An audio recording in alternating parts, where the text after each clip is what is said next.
திருவள்ளுவரின் வழியில் வாழ்ந்து வாழ்வின் உன்னத நிலையினை அடைய திருக்குறளோடு நாம் என்னும் இந்த நிகழ்விலே இணைந்திருக்கின்ற உங்கள் அனைவருக்கும் முதற்கண் வணக்கம். குறள் எண் 566, அதிகாரம் வெறுவந்த செய்யாமை. ஜெர்மன் நாட்டில் ஹாட்டோ என்ற செல்வந்தன் ஒருவன் இருந்தான்.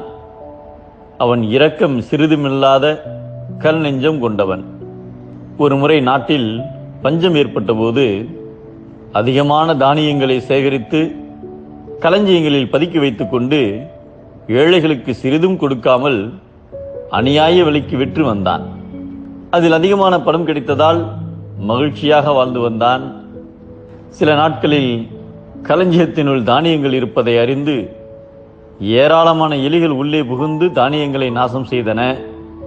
அதை கண்ட ஹாட்டோ தினமும் எலிப்பொறிகளை வைத்து எலிகளை பிடித்து கொன்று வந்தான். ஆனாலும் எலிகள் அதிகமானதை தவிர குறையவில்லை. இதனால் ஆத்திரமடைந்த ஹாட்டோ எலிகளை முழுவதுமாக அழிக்க எண்ணினான். அதற்காக ஏழைகளை பலரை அழைத்து, களஞ்சியத்தினுள் எலிகள் இருப்பதால் தானிய மூட்டைகளை புதிய களஞ்சியத்திற்கு மாற்றுவதற்கு நீங்கள் உதவினால் எல்லோருக்கும் உணவளித்து தானியங்களும் தருவதாக கூறினார். அந்த அப்பாவி ஏழைகளும் அவன் வார்த்தைகளை நம்பி அவன் சொன்னது போல தானிய மூட்டைகளை அங்கிருந்து எடுத்து வேறொரு இடத்தில் பத்திரப்படுத்தினார்கள். அப்போது உள்ளே இருந்த ஏராளமான எலிகள் இடுக்குகளில் ஓடி ஒளிந்தன. எல்லா வேலைகளும் முடிந்தவுடன் அன்றிரவு உணவுக்காக அங்கு காத்திருந்த போது எலிகளோடு சேர்ந்து அவர்களும் சாகட்டும் என்று களஞ்சியத்தை பூட்டி தீ வைத்து விட்டான் ஹாட்டோ. தானியங்களை நாசப்படுத்திய எலிகளாலும் அந்த ஏழைகளாலும் இனி எந்த தொந்தரவும் இல்லை என்று எண்ணி நிம்மதியாக தூங்கச் சென்றான். இதையறிந்த ஏழை மக்கள் பலர் பெரும் கோபத்தோடு கூட்டமாக சென்று ஹாட்டோவின் மாளிகையின் கதவுகளை உடைத்து கொண்டு உள்ளே நுழைந்தார்கள். ஹாட்டோ அவர்களிடமிருந்து தப்பி ஓடினான்.